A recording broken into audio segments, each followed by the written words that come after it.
श्रीमद् भगवद गीता सप्तम अध्याय ज्ञान विज्ञान योग। श्लोक 11। बलम बलवता चाह कामराग विवर्जितम धर्माविरुद्धो भूतेषु कामोस्मि भर्तर्षभ।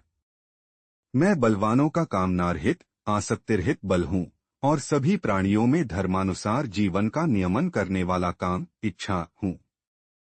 जीवन में उपयोगिता। यह श्लोक हमें सिखाता है कि बल या शक्ति का प्रयोग वासनाओं या स्वार्थ के लिए नहीं बल्कि धर्म के अनुसार होना चाहिए। जीवन में हमें अपने बल, ज्ञान, धन या अधिकार का उपयोग परोपकार, न्याय और कर्तव्य पालन के लिए करना चाहिए। यह हमें संयम और धर्मानुसार कामना की शुद्धता का महत्व समझाता है। अगर हम अपनी इच्छाओं और शक्ति को धर्म के अधीन रखते हैं तो जीवन संतुलित, शांत और कल्याणकारी बनता है। इस दृष्टि से यह श्लोक आत्मनियंत्रण और नैतिकता का आदर्श देता है। यह हमें बताता है कि कामनाएं बुरी नहीं हैं अगर वे धर्मसंगत हों। यही जीवन में सफलता और समाज के हित का मार्ग है। श्लोक 12। ये चैव सात्विका भावा राजसास्तां साष्ट्ये मत एवेति तान विद्धि न त्वेहे तेषु ते मयि। सत्व, रज और तम से उत्पन्न होने वाले सारे भाव मुझसे ही उत्पन्न हैं, पर मैं उन गुणों में नहीं हूँ, वे मुझ में स्थित हैं। जीवन में उपयोगिता। यह श्लोक हमें सिखाता है कि सारे अच्छे बुरे भाव, गुण या प्रवृत्तियां भगवान से ही उत्पन्न होती हैं, पर भगवान उनसे परे हैं। इससे हमें विवेक मिलता है कि हम गुणों में फंसकर अहंकार या मोह न पालें। जीवन में चाहे हम सात्विक रहें या राजसिक या तामसिक, हमें यह जानना चाहिए कि ये प्रकृति के गुण हैं और आत्मा उनसे परे है। यह दृष्टि हमें अपने दोषों को सुधारने और गुणों को विनम्रता से अपनाने की प्रेरणा देती है।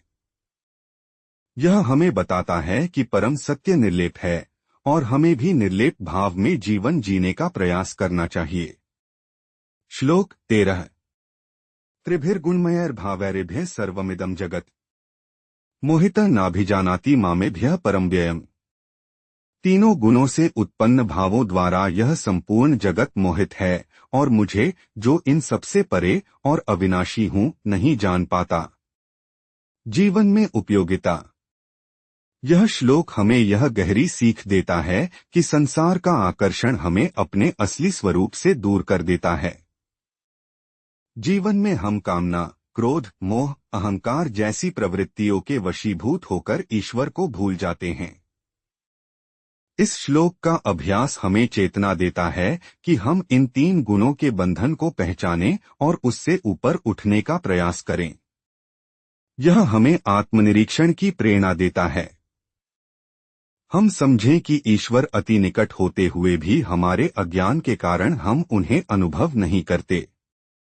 यह जीवन में सादगी, विनम्रता और साधना का महत्व बताता है। श्लोक 14। दैवी ह्येषा गुणमयी मम माया दुरत्यया मामेव ये प्रपद्यन्ते मायामेता तरन्ति ते। यह मेरी दैवी गुणमयी माया अत्यंत कठिन है, लेकिन जो मेरी शरण में आते हैं वे इसे पार कर लेते हैं। जीवन में उपयोगिता। यह श्लोक जीवन में पूर्ण समर्पण की आवश्यकता बताता है। संसार की माया हमें मोह, अहंकार और वासनाओं में उलझा देती है। इस श्लोक के अनुसार केवल ईश्वर की शरण ग्रहण करके ही हम इस माया को पार कर सकते हैं। यह हमें बताता है कि आत्मविश्वास और अहंकार में फर्क है। ईश्वर पर भरोसा करना हमारी शक्ति बनता है। जब हम विनम्र होकर ईश्वर को अपना सब कुछ मान लेते हैं, तब हम मोहमाया के जाल से मुक्त होकर सच्चे सुख और शांति को पाते हैं। इसलिए जीवन में ईश्वर के प्रति श्रद्धा और आत्मसमर्पण बहुत जरूरी है। श्लोक 15। नमा दुष्कृतिनो मूढ़ाः प्रपद्यन्ते नराधमाः मायापहृतज्ञाना आसुरं भावमाश्रिता है। दुष्कर्मी, मूर्ख और अधम मनुष्य मेरी शरण नहीं लेते क्योंकि उनकी बुद्धि माया से हर ली जाती है और वे आसुरी स्वभाव अपना लेते हैं। जीवन में उपयोगिता। यह श्लोक हमें यह चेतावनी देता है कि यदि हम अपने जीवन में पाप, क्रूरता, अहंकार और अधर्म को अपनाते हैं तो हमारी विवेक शक्ति समाप्त हो जाती है। तब हम ईश्वर के मार्ग से दूर हो जाते हैं। जीवन में सच्चाई, करुणा और धर्म का पालन करके ही हम ईश्वर के निकट रह सकते हैं। यह हमें बताता है कि दुष्कर्म से केवल बाहरी हानि नहीं होती बल्कि आत्मा पर भी पर्दा पड़ जाता है। इससे हम आत्मविकास के मार्ग से भटक जाते हैं। इसलिए हमें सत्कर्म, सद्बुद्धि और ईश्वर भक्ति का मार्ग चुनना चाहिए। श्लोक 16। चतुर्विधा भजन्ते मां जनाः सुकृतिनोऽर्जुन। आर्तो जिज्ञासुरर्थार्थी ज्ञानी च भर्तर्षभ। हे अर्जुन, 4 प्रकार के पुण्यात्मा लोग मेरी भक्ति करते हैं: आर्त, दुखी, अर्थार्थी, धन संपत्ति चाहने वाले, जिज्ञासु, जानने की इच्छा वाले, और ज्ञानी। जीवन में उपयोगिता। यह श्लोक हमें बताता है कि ईश्वर की भक्ति के अनेक कारण हो सकते हैं: संकट में शरण, इच्छाओं की पूर्ति की चाह, ज्ञान की खोज या आत्मबोध। सभी प्रारंभिक कारण मान्य हैं क्योंकि वे ईश्वर की ओर ले जाते हैं। लेकिन श्रेष्ठ वही होता है जो स्वार्थ से मुक्त होकर भक्ति करे। जीवन में हमें समझना चाहिए कि भले ही शुरुआत स्वार्थ से हो, लक्ष्य निरस्वार्थ प्रेम और ज्ञान होना चाहिए। यह श्लोक हमें सभी भक्तों के प्रति सम्मान का दृष्टिकोण सिखाता है और स्वयं को ऊंची भक्ति में ले जाने की प्रेरणा देता है। श्लोक 17। तेषा ज्ञानी नित्ययुक्त एक भक्तिर्विशिष्यते। प्रियो हि ज्ञानिनोत्यर्थम हंस च मम प्रियः। इन चारों में ज्ञानी भक्त श्रेष्ठ है। जो सदा मेरी अनन्य भक्ति में रत रहता है वह मुझे अत्यंत प्रिय है और मैं भी उसे बहुत प्रिय हूँ। जीवन में उपयोगिता। यह श्लोक बताता है कि अनन्य और नित्य भक्ति सर्वोत्तम है। जीवन में जब हमारी भक्ति स्वार्थ से ऊपर उठकर केवल प्रेम और समर्पण बन जाती है तब हम ईश्वर के अत्यंत प्रिय हो जाते हैं। यह हमें निरंतर साधना और मन की एकाग्रता सिखाता है। ज्ञानी भक्त के लिए ईश्वर ही सब कुछ होता है। यही आदर्श जीवन का मार्ग है।